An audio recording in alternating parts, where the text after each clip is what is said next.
أعوذ بالله من الشيطان الرجيم. بسم الله الرحمن الرحيم.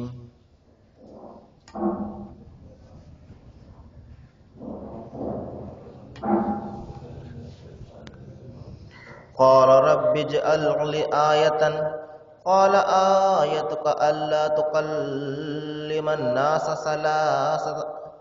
ثلاثة أيام إلا رمزا واذكر ربك كثيرا وسبح بالعشي والإبكار وإذ قالت الملائكة يا مريم إن الله اصطفاك وطهرك واصطفاك على النساء العالمين. صدق الله العظيم. అనంత కరుణామయుడు, అపార కృపాశీలుడు, పాలకుడు, పోషకుడు, సర్వలోక ప్రభు అయిన సృష్టికర్త అల్లాహ్ శుభనామంతో ప్రారంభిస్తున్నాను. సోదరులారా, సోదరిమణులారా, అయ్యలారా, అమ్మలారా, అస్సలాము అలైకుం రహమతుల్లాహి వబరకాతుహు. సర్వలోక ప్రభు అయినటువంటి అల్లాహ్ అందరినీ చల్లగా చూడుగాక. ఆమీన్. సోదరులారా, ఇంతవరకు మీ ముందు మనందరి మార్గదర్శక గ్రంథం, మనందరి దైవమైనటువంటి సృష్టి ప్రభు అల్లాహ్ పంపినటువంటి చివరి మార్గదర్శక గ్రంథం దివ్య ఖురాన్ నుండి 3వ అధ్యాయం 42వ వాక్యం యొక్క అరబీ మూలంను మీ ముందు పట్టించడం జరిగింది. నిన్న మనము తెలుసుకోవడం జరిగింది, జకరియా అనే ఒక ప్రవక్త హజరత్ మరియం, క్రీస్తు యేసు తల్లిగారైనటువంటి మేరీ మాత మరియం యొక్క సంరక్షకుడుగా మరి ఆమె బాగోగులు చూసేవారు. కన్నబిడ్డ కంటే ఎక్కువగా ఆమెను మరి సాకేవారు. ఆయనకు ముసలితనం వచ్చినప్పటికీ కూడా, ముసలితనం వచ్చేసింది కానీ బిడ్డలు కలగలేదు. అప్పుడు దైవం ఆయనకు ముసలితనంలో ఒక కుమారుడు యొక్క శుభవార్తను ఇవ్వడం జరిగింది. అప్పుడు ఆయన ఆ దూతలతో అంటారు, నాకు కుమారుడు ఏ విధంగా కలుగుతాడు? నేను ముసలివాడిని అయిపోయాను కదా, నా భార్య గొడ్రాలు కదా, ఏ విధంగా నాకు కుమారుడు కలుగుతాడు అనగానే ఆ దైవదూతలు అన్నారు, అదే విధంగా కలుగుతుంది, ఎందుకంటే ఆయన ఏదైతే తలుస్తాడో అది జరిగే తీరుతుంది. అప్పుడు జకరియా ఈ విధంగా పలుకుతారు, సరే మరి నాకు ఏదైనా సూచన చెప్పండి, నాకు బిడ్డ కలుగుతాడు అన్న దానికి ఏదైనా ఒక సూచన, ఒక రుజువు చెప్పండి అనగానే అల్లా ఈ విధంగా చెప్పాడు తన దూతలతోటి. సూచన ఏమిటంటే, ఓ జకరియా, నీవు 3 రోజుల వరకు ప్రజలతో మాట్లాడలేవు, సైగతో తప్ప. అంటే ఆయన మాట్లాడాలన్నా కూడా ఆయన నోటి నుండి మాటలు రావు. ఈ విధంగా దేవుని యొక్క ఒక సూచన 3 రోజుల వరకు కూడా ఆయనకు కనబడింది. ఆ తర్వాత అప్పుడు దైవం చెప్తున్నాడు, ఆ సమయంలో నీవు ఎక్కువగా స్మరించు ప్రభువును, ఉదయం సాయంత్రము ఆయన పవిత్రతను కొనియాడు. చూడండి, సహజంగా మనకు ఏదైనా ఒక మంచి జరిగినప్పుడు, శుభాలు జరిగినప్పుడు సహజంగా మన బంధుమిత్రులతోటి, స్నేహితులతోటి పంచుకుంటూ ఉంటాము. కానీ అన్నిటికంటే ముందు మనం చేయవలసిన పని ఏమిటంటే, ఆ సృష్టి ప్రభువును ముందు మన కృతజ్ఞతలు తెలుపుకోవాలి.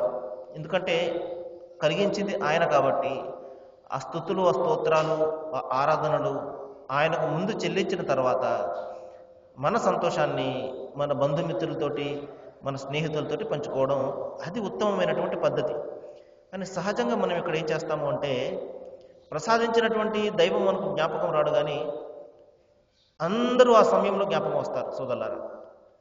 కానీ నిజమైనటువంటి దైవభీతిపరుడు, దైవదాసుడు తనకు కష్టం కలిగిన దేవుని వైపు మరలుతాడు, మరి ఆనందం కలిగిన దేవుని వైపునికే మరలుతాడు, స్తుతులు చెల్లిస్తుంటాడు. కారుణ్యమూర్తి మహాప్రవక్త ముహమ్మద్ సల్లల్లాహు అలైహి వసల్లం వారు ఒక ప్రవచనంలో ఈ విధంగా తెలిపారు, విశ్వాసి వ్యవహారము చాలా విచిత్రమైనది. ఎలాగంటే, ఒక విశ్వాసికి కష్టాలు కలిగినప్పుడు స్థానాన్ని వహిస్తాడు, దైవం ఇచ్చినటువంటి కష్టం కదా, ఆయన దీని నుండి బయటకు పడవేస్తాడు అని. ఆ సహన వహించడం వలన అతనికి శుభాలే జరుగుతాయి, పుణ్యాలే దక్కుతాయి. ఒకవేళ అతనికి ఏదైనా ఆనందం కలిగినా, శుభాలు కలిగినా వెంటనే దేవుని వైపునకు మరలి కృతజ్ఞతలు చెల్లిస్తాడు. అప్పుడు కూడా అతనికి పుణ్యమే లభిస్తుంది. కాబట్టి ఒక విశ్వాసి కష్టాలలో కూడా పుణ్యాలను సంపాదిస్తాడు, మరి సుఖాలలో కూడా పుణ్యాలను సంపాదిస్తాడు. కాబట్టి సోదరులారా, మన జీవిత విధానము ఆ విధంగా ఉండాలి. ఆ తర్వాత మరొక అంశాన్ని దైవం ఇక్కడ సెలవిస్తున్నాడు సోదరులారా. అదేమిటంటే మరియం, మేరీ మాత యొక్క మరికొన్ని విషయాలను గురించి ఇక్కడ తెలియజేస్తున్నాడు. తర్వాత ఒకప్పుడు దైవదూతలు మరియంతో ఇలాగన్నారు. ఆమె తన గదిలో దైవారాధన చేస్తున్నప్పుడు, ఎందుకంటే దైవము ఆమె చేత ఒక అద్భుతమైనటువంటి కార్యాన్ని చేయదలిచాడు. ఆమె తల్లి, మరియం యొక్క తల్లి, ఆమె గర్భంలో ఉన్నప్పుడు కుమారుడు కలగాలని కోరుకుంది. కుమారుడు కలిగితే నీ సేవకు అంకితం చేస్తాను అని కోరుకుంది. కానీ ఆమె కడుపులో మరియం పుట్టారు. ఎందుకంటే ఆమె ద్వారా దైవము ఒక అద్భుతమైనటువంటి పుట్టుకను మరి పుట్టిస్తున్నాడు. ఒక అద్భుతమైనటువంటి ఒక సూచక క్రియను ఆమె ద్వారా చేస్తున్నాడు. ఎందుకంటే తండ్రి లేకుండా ఒక బిడ్డ పుట్టడం అనేది సృష్టిలో ఇంతవరకు ఎక్కడ కూడా జరగలేదు. అటువంటి ఒక అద్భుత కార్యాన్ని ఆమె చేత చేయించదలిచాడు. కాబట్టి దైవము ఆమెను ఎన్నుకున్నాడు. ఆయన కృప ఆమెపై అమితంగా ఉండింది. చూడండి ఏం జరిగింది అంటే, ఆమె ఒక రోజున తన గదిలో దైవారాధన చేసుకుంటూ ఉన్నప్పుడు సమయం వచ్చేసింది. ఆమె చేత ఒక సూచక క్రియ చేయించే సమయం, క్రీస్తు యేసు యొక్క పుట్టుక సమయం వచ్చేసింది. వెంటనే దూతలను దైవం పంపి ఒక శుభవార్తను ఇవ్వడం జరిగింది. ఆ దూతలు వచ్చి ఈ విధంగా పలికారు: ఓ మరియం, అల్లాహ్ నిన్ను ఎన్నుకున్నాడు. సమస్త స్త్రీలందరికంటే కూడా నీకు ప్రాధాన్యతనిచ్చి నిన్ను ఎన్నుకోవడం జరిగింది. ఎందుకంటే అనేక కోటాను కోట్ల మంది స్త్రీలు ఉన్నారు. కానీ ఏ స్త్రీ కూడా మరి పురుషుని యొక్క ప్రమేయం లేకుండా గర్భం దాల్చడం అనేది ఎవరికి కూడా ఇంతవరకు జరగలేదు. అంత అద్భుతమైనటువంటి ఒక అద్భుత కార్యాన్ని ఆమె చేత చేయించగలిగాడు దైవము. అందుకనే సర్వ స్త్రీల మీద ఆమెకు ప్రాధాన్యతనిచ్చి ఎన్నుకోవడం జరిగింది. కారుణ్యమూర్తి మహాప్రవక్త ముహమ్మద్ సల్లల్లాహు అలైహి వసల్లం వారు ఒక ప్రవచనంలో ఈ విధంగా తెలిపారు: పురుషులలో శ్రేష్ఠులు చాలా మంది ఉన్నారు, కానీ స్త్రీలలో శ్రేష్ఠురాండ్రు కేవలం ఇద్దరు ఉన్నారు. ఒకటి మరి క్రీస్తు యేసు తల్లిగారు అయినటువంటి మరియము, మరియు ఫిరౌన్ అనే ఒక భయంకరమైనటువంటి రాజు భార్య అయినటువంటి బీవి ఆసియా. వీరిద్దరు కూడా మరి స్త్రీ జాతికి ఆణిముత్యాలు లాంటి వారు అని చెప్పేసి కారుణ్యమూర్తి మహాప్రవక్త ముహమ్మద్ సల్లల్లాహు అలైహి వసల్లం చెప్పారు. చూడండి, ప్రవక్త వారు తన భార్య బిడ్డల గురించి చెప్పలేదు, తన కూతుళ్ళ గురించి చెప్పలేదు. క్రీస్తు యేసు గారి తల్లిగారు అయినటువంటి మరియం గురించి ఎంత అద్భుతమైనటువంటి సాక్ష్యాన్ని ఇస్తున్నారు చూడండి. కాబట్టి క్రైస్తవ సోదరులు ఇది గమనించాలి. సత్యము ఒక విధంగా ఉంది, మనకు తెలిసినటువంటి విషయము మరొకటి.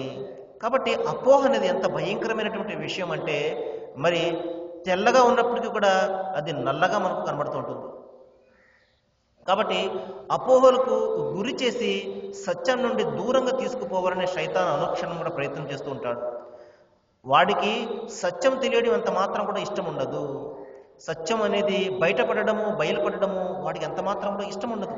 ఎందుకంటే మనిషి సత్యాన్ని గ్రహించాడు అంటే దేవుని వైపునకు మరి వెళ్తాడు, దేవుణ్ణి చేరుతాడు. అందుకనే సత్యం మరి మరుగున పడవేసి అసత్యం యొక్క రంగును దానికి ధరింపజేసి ప్రజల ముందు పెడుతూ ఉంటాడు. లేదండి, ప్రవక్త ముహమ్మద్ వారు క్రీస్తు వ్యతిరేకి అని చెప్పేసి ఈ విధంగా ప్రలోభాలు మరి చెడు తలంపులు కలుగజేస్తుంటాడు. కానీ సోదరులారా, సత్యము ఎంత సూటిగా ఉన్నది చూడండి. కారుణ్యమూర్తి మహాప్రవక్త చెప్తున్నారు, స్త్రీలలో మరి శ్రేష్ఠురాలు ఇద్దరు ఉన్నారు. అందులో ఒక ఆమె క్రీస్తు యేసు తల్లిగారు అనేటువంటి మరియం అని చెప్పడం జరిగింది. చూడండి, దైవం ఈ విధంగా సెలవిస్తున్నాడు: ఓ మరియం, అల్లాహ్ నిన్ను ఎన్నుకున్నాడు, నీకు పరిశుద్ధతను ప్రసాదించాడు. ఎందుకంటే ఆమె పుట్టుకే ఒక పరిశుద్ధం. మరి ఆమె పెరగడం కూడా ఎంత పరిశుద్ధంగా పవిత్రంగా ఆమె పెరిగారు అంటే దైవ గృహంలోనే ఆమె పెరగడం జరిగింది. ఎందుకంటే సహజంగా తండ్రి లేకుండా పుట్టడం అనేది సమాజంలో ఎవరికి కూడా జరగదు. అందరూ కూడా ఆమెను వేలెత్తి చూపుతారు, లేదు నువ్వు ఏదో తప్పు చేసావు అని చెప్పేసి. అదే విధంగా చూపించారు కూడా. ఆ యూదులు అందరూ కూడా ఆమెను మరి భయంకరమైనటువంటి నింద వేయడం జరిగింది ఆమెపై. అందుకనే దైవము ఆమె క్యారెక్టర్ను ఇంత పరిశుద్ధంగా ఎంత స్పష్టంగా మరి వివరిస్తున్నాడు. దైవం నీకు పరిశుద్ధతను ప్రసాదించాడు. ప్రపంచ మహిళలందరిపై నీకు ప్రాధాన్యతనిచ్చి ఆయన నిన్ను తన సేవకులకు ఎన్నుకున్నాడు మరియం. కాబట్టి దైవం నీకు ఇచ్చినటువంటి ఈ ఘనతకు, ఈ గౌరవానికి ఆయనకు కృతజ్ఞతలు తెలుపు. ఆయనకు విధేయురాలుగా ఉండు. అంతేకాదు ఆయన సాన్నిధ్యంలో మరి సాష్టాంగపడు. ఎవరైతే ఆయన ముందు వినమ్రులై వంగుతారో వాళ్లతో కలిసి నీవు కూడా వినమ్రతతోటి ఆయన ముందు మొక్కరిల్లు అని చెప్పేసి దైవము ఈ విధంగా చెప్తున్నాడు. కాబట్టి సోదరులారా, కష్టాలు వచ్చినప్పటికీ, సుఖాలు ఆనందాలు వచ్చినప్పటికీ ఏ విధంగా ఒక మనిషి, ఒక విశ్వాసి దేవుని యొక్క ఆరాధన చేయాలి, ఆయనతో ఎంత అనుబంధాన్ని కలిగి ఉండాలో మరి ఇక్కడ చెప్తున్నాడు. కాబట్టి ఇంత స్పష్టమైనటువంటి శుభవార్తను ఇస్తూ వాస్తవానికి ఒక ప్రశ్న వస్తుంది. అదేమిటంటే అది శుభవార్త ఏంటంటే, మరి నింద, భయంకరమైనటువంటి నింద వేస్తారే ప్రజలందరూ కూడా. తండ్రి లేకుండా పుట్టడం అనేది ఎక్కడైనా జరిగిందా? ఆ నిందను ఏ విధంగా తట్టుకోవాలి? అది శుభవార్త ఏ విధంగా అవుతుంది అని చెప్పేసి సహజంగా ఒక ప్రశ్న ఉదయిస్తుంది. కానీ సోదరులారా, మరి దేవుని యొక్క ఒక క్రియ మరి బయలుపడుతుంది అంటే మనుషుల ద్వారా. నిజంగా ఆ దైవం వాళ్ళని ఎన్నుకున్నాడు అంటే అంతకు మించి అదృష్టం మరి ఇంకేముంటుంది? కాబట్టి ప్రపంచ మహిళలందరి మీద మేరీ మాతకు దైవం ప్రాధాన్యతనిచ్చి ఒక అద్భుతమైనటువంటి కార్యాన్ని ఆమె చేత చేయించాడు. కాబట్టి మరి ఆమెకు అంత గౌరవం ఇచ్చాను అని చెప్పేసి దైవం చెప్తున్నాడు. అందుకనే ఆ అనుగ్రహానికి కృతజ్ఞతగా నీవు దేవుని ఆరాధన మరింత ఎక్కువగా చెయ్యి అని ఇక్కడ ఆజ్ఞాపించడం జరిగింది. సరే సోదరులారా, మనం మరికొద్దిసేపు కారుణ్యమూర్తి మహాప్రవక్త ముహమ్మద్ సల్లల్లాహు అలైహి వసల్లం వారి యొక్క ప్రవచనాల గురించి చెప్దాము, వినడానికి చూద్దాము. అంతిమ దైవగ్రంథం ఖురాన్లో దైవం ఈ విధంగా సెలవిస్తున్నాడు: మీరు అల్లాహ్ ఇచ్చినటువంటి వరాలను పొంది గర్వాన్ని ప్రదర్శించకండి, ఎందుకంటే వల్లాహులా యుహిబ్బుల్ ముతకబ్బిరీన్, అంటే గర్వాన్ని ప్రసాదించేవాడిని, అహంభావాన్ని ప్రసాదించేవాడిని, గొప్పలు చెప్పుకునేవాడిని అల్లాహ్ ఎంత మాత్రం కూడా ప్రేమించడు అని అంతిమ దైవగ్రంథం ఖురాన్లో సృష్టి ప్రభు అల్లాహ్ సెలవిస్తున్నాడు. కాబట్టి సోదరులారా, సంతోషము వాస్తవానికి మంచి విధానము, మంచి పద్ధతి సంతోషాన్ని వ్యక్తం చేయడం అనేది. కానీ ఆ సంతోషంలో కూడా గర్వం అనేది అంత మాత్రం కూడా ఉండకూడదు. దైవం నాకే ప్రసాదించాడు, నా యొక్క శక్తి సామర్థ్యాల ద్వారా ఇది వచ్చేసింది అన్న గర్వాన్ని ఎంత మాత్రం కూడా మనము ప్రదర్శించరాదు. అంతేకాకుండా ఆ సంతోషంలో దైవాన్ని మర్చిపోయే విధంగా ఎంత మాత్రం కూడా మనము చేయరాదు. సహజంగా మనము చేసే పని ఇదే. ఆనందాలు, సుఖాల్లో సహజంగా సృష్టి ప్రభు అల్లాహ్ను మనం మర్చిపోతుంటాము. కానీ ఒక విశ్వాసి ముందుగా కృతజ్ఞతలు, స్తుతులు, స్తోత్రాలు ఆ సృష్టి ప్రభుకి చెల్లిస్తాడు. అతనికి ఏదైనా ఆనందం కలిగిన వెంటనే అల్హమ్దులిల్లాహ్ అంటాడు. అంటే స్తోత్రాలన్నీ కూడా సృష్టి ప్రభు అల్లాహ్కి అని ముందుగా స్తోత్రాలను అల్లాహ్కు చెల్లిస్తాడు. ఆ తర్వాత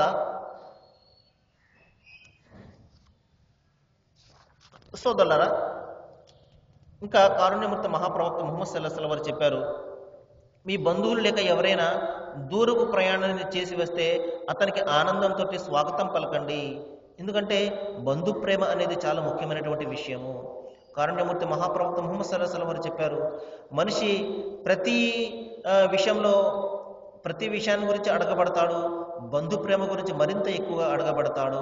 కాబట్టి బంధు ప్రేమను మీరు అంత మాత్రం కూడా తెంచకండి అని కారుణ్యమూర్తి మహాప్రవక్త సల్లల్లాహు అలైహి వసల్లం చెప్పారు. ఎవరైతే బంధు ప్రేమను తెంచుతారో అల్లాహ్ కూడా అతనితో తన సంబంధాన్ని తెంచేస్తాడు అని ప్రవక్త వారు హెచ్చరించడం కూడా జరిగింది. అందుకనే మన బంధువుల్లో ఎవరైనా దూర ప్రయాణాన్ని చేసి వచ్చినప్పుడు వెంటనే వారికి వాళ్ళు వచ్చిన వెంటనే మనము వాళ్ళకి ఎదురెళ్ళి స్వాగతం పలకడం అనేది మరి చాలా ముఖ్యమైనటువంటి విషయము. తద్వారా అతనికి ఆనందం కలుగుతుంది. అరే, నా బంధువు నా గురించి వచ్చాడే అన్న ఆనందం అతనికి కలుగుతుంది. మరి అంతేకాకుండా అతను క్షేమంగా తిరిగి వచ్చాడు, దీనికి మరి సంతోషాన్ని కూడా వ్యక్తపరిచినట్లయితే అతను ఎంతగానో ఆనందం చెందుతాడు. ఆ తర్వాత కారుణ్యమూర్తి మహాప్రవక్త ముహమ్మద్ సల్లల్లాహు అలైహి వసల్లం చెప్పారు: మరి మీరు ఏదైనా దూర ప్రయాణం చేసి తిరిగి స్వస్థలాన్ని చేరుకున్న తర్వాత ఆనందంతో ఏదైనా ఒక విందును ఏర్పాటు చేసినట్లయితే మీ చుట్టుపక్కల ఉన్న వాళ్ళందరినీ కూడా మీరు ఆహ్వానించండి. అయితే ఆడంబరాలకు మాత్రం దూరంగా ఉండండి. సోదరులారా, ఇది ప్రవక్త వారు మనకి ఇచ్చినటువంటి తాకీదు. ఆనందాన్ని వ్యక్తం చేయాలి, కానీ ఆ ఆనందంలో కూడా మనం హద్దులు మీరరాదు. ఎంత మాత్రం కూడా తలకు మించినటువంటి ఖర్చులు మనము చేయరాదు. ఎందుకంటే సోదరులారా, ఈ రోజున మనము ఇది చూస్తున్నాము. పెళ్ళిళ్ళలో కానివ్వండి, ఇంకా శుభకార్యాల్లో కానివ్వండి, మరి తాహతకు మించినటువంటి ఖర్చులు మనము అప్పులు సైతము చేసేసి, ఖర్చులు భయంకరంగా చేసేసి, మరి ఆ తర్వాత దానిని తీర్చలేక అనేక అప్పుల పాలైపోవడము మనము అనుదినం కూడా మన సోదరులను చూస్తున్నాం. ఎందుకంటే అతను అంత భారీగా పెళ్లి చేశాడు, నేను ఇంకెంత భారీగా చేయాలి, ఇదే ఆలోచన తప్పించి అరే అందులో తద్వారా నాకు ఎన్ని కష్టాలు కలుగుతాయి, తర్వాత ఎంత బాధపడతాను అనేది మనిషి ఆలోచించడం లేదు. కాబట్టి సోదరులారా, అనవసరానికి మించి మరి ఖర్చు చేయడం కానివ్వండి, ఆడంబరాలకు పోయి లేనిపోని కష్టాలు తెచ్చుకోవడం కానివ్వండి, ఇది మనిషికి ఎంత మాత్రం కూడా మంచిది కాదు. కాబట్టి ప్రవక్త ముహమ్మద్ సల్లల్లాహు అలైహి వసల్లం చెప్పారు, మీ స్తోమతకు మీ తాహతకు ఎంతవరకైతే జరుగుతుందో అంతే చేయండి అని ప్రవక్త వారు చెప్పారు. దైవం ఎవరికి కూడా అతని శక్తి సామర్థ్యాలకు మించి భారాన్ని వేయడు అన్నారు. లా యుకల్లిఫుల్లాహు నఫ్సన్ ఇల్లా ఉస్ఆహా. కాబట్టి ఎవరి మీద దైవము అతని శక్తికి మించి భారాన్ని వేయడు. కాబట్టి అనవసరమైనటువంటి ఈ అనర్థాలు కొని తెచ్చుకోకండి అనే కారుణ్యమూర్తి మహాప్రవక్త ముహమ్మద్ సల్లల్లాహు అలైహి వసల్లం వారు చెప్పడం జరిగింది. ఆ తర్వాత వివాహ సమయాల్లో మరి ప్రవక్త వారు చెప్పారు, మీరు ఆనందంగా గడపండి, మరి ఆ బంధుమిత్రులను కూడా ఆహ్వానించి వాళ్ళతోటి మీరు భాగాన్ని పంచుకోండి అని చెప్పడం జరిగింది. సహజంగా పెళ్ళిళ్ళలో లేకపోతే శుభకార్యాల్లో మనకు ఎవరైతే మరి శత్రుత్వం ఉంటుందో వాళ్ళను పిలవడానికి మనం సంకోచిస్తూ ఉంటాం. కానీ సోదరులారా, ఈ పెళ్లిళ్ళు శుభకార్యాలు అనేవి మన శత్రుత్వాన్ని తెంచడానికి ఒక మంచి అవకాశము. కాబట్టి ఎప్పుడైతే మనకుంటే దూరంగా వెళ్ళిపోతుంటారో వాళ్ళను ఇటువంటి శుభకార్యాలు మనము దగ్గరికి వెళ్ళి ఆహ్వానించినట్లయితే అతను మన మీద ఉన్నటువంటి ఆ శత్రుభావం అంతా కూడా ఒక్కసారిగా పోతుంది. వెంటనే అరే నాకు ఇతను శత్రు అయినప్పటికీ కూడా, నాతో మాటలు లేకపోయినప్పటికీ కూడా నా వద్దకు వచ్చి ఆహ్వానించాడు కదా అని అతని మనసంతా కూడా మరి ఆనందంతో నిండిపోతుంది, శత్రుభావం అంతా కూడా పోతుంది. అంతిమ దైవ గ్రంథం ఖురాన్లో దైవం చెప్తున్నాడు, లా తస్తవి సయ్యతిన్ వలా హసన. మీరు మంచి చెడు ఎప్పటికీ కూడా ఒకటి కావు. మీరు చెడును శ్రేష్టమైనటువంటి మంచి ద్వారా తొలగించండి, అప్పుడు మీ పట్ల శత్రుభావం కలవాడు కూడా మిత్రుడైపోతాడు అని దైవం సెలవించడం జరిగింది. కాబట్టి సోదరులారా, ఈ విధంగా చెడుకు మనము శ్రేష్టమైనటువంటి మంచి ద్వారా ఎప్పుడైతే తొలగిస్తామో, నిజమే అతను మనకు శత్రువే, మనల్ని అనేక విధాలుగా బాధ పెట్టాడు, అతని మాటల ద్వారా అతని చేతల ద్వారా బాధ పెట్టాడు, కానీ అవకాశం వచ్చింది, మన ఇంట్లో శుభకార్యం జరుగుతుంది, అతని వద్దకు వెళ్ళి ఆహ్వానించాము, మరి మనసులో ఏం పెట్టుకోకుండా నా శుభకార్యానికి రా, నా బిడ్డ పెళ్లి జరుగుతుంది, లేకపోతే నా చెల్లి పెళ్లి జరుగుతుంది రా అని అతను ఆహ్వానించినప్పుడు ఎంత కఠోరమైనటువంటి హృదయం కలవాడైనప్పటికీ కూడా, మరి మనిషి కనబడితే చంపేయాలి అన్న శత్రుత్వం కలిగి ఉన్నప్పటికీ కూడా అతను నా ఇంటికి వచ్చి నన్ను ఆహ్వానించాడు కదా అన్న కారణంతో అతని శత్రుత్వం అంతా కూడా వెళ్ళిపోతుంది. అతను మొట్టమొదటి హాజరయ్యేవాడిలో మొట్టమొదటి వాడిగా ఉంటాడు. కాబట్టి సోదరులారా, ఇవన్నీ కూడా చిన్న చిన్న కారణాలు శత్రుత్వాన్ని మనం ఉంచడానికి. కానీ సహజంగా ఇక్కడ మనిషికి అహం అనేది అడ్డొస్తుంది. ఇగో వాడెందుకురా, వాడి వద్దకు నేను ఎందుకు వెళ్ళాలి, వాడి నా వద్దకు రావాలి అని, లేకపోతే ముందు వాడు వస్తే తర్వాత నేను వెళ్తాను అని. ఇక్కడ శైతాను ఏం చేస్తాడంటే మనుషులు అహాన్ని ఇంకా బాగా పెంచేసి దూరం ఎక్కువగా ఇలా చేస్తుంటాడు. అయితే ఒక్కసారి మనిషి ఆ అహాన్ని మరి అణిచివేయగలిగితే, ఇగోను అతను చంపివేయగలిగితే ప్రపంచమంతా కూడా మరి అందరూ కూడా అతనికి మిత్రులుగానే ఉంటారు, శత్రువు ఒక్కడు కూడా ఉండడు. కాబట్టి సోదరులారా, కారుణ్యమూర్తి మహాప్రవక్త ముహమ్మద్ సల్లల్లాహు అలైహి వసల్లం వారు అదే విషయం చెప్పారు. మరి అల్లాహ్ నన్ను ఒక విషయం ఆజ్ఞాపించాడు, అదేమిటంటే నాకు ఎవరైతే దూరంగా పోతారో వారికి దగ్గర అవ్వాలని, నాకు ఎవరైతే కాదంటారో వారికి నేను ఇవ్వాలి అని అల్లాహ్ నన్ను ఆజ్ఞాపించాడు అని ప్రవక్త వారు చెప్పారు. కాబట్టి సోదరులారా, చూడ్డానికి వినడానికి చాలా కష్టంగా ఉన్నటువంటి వాక్యాలే. నిజంగా మన అహాన్ని మనము చంపడము, దాన్ని అణచడం అనేది చాలా కష్టమైనటువంటి విషయమే.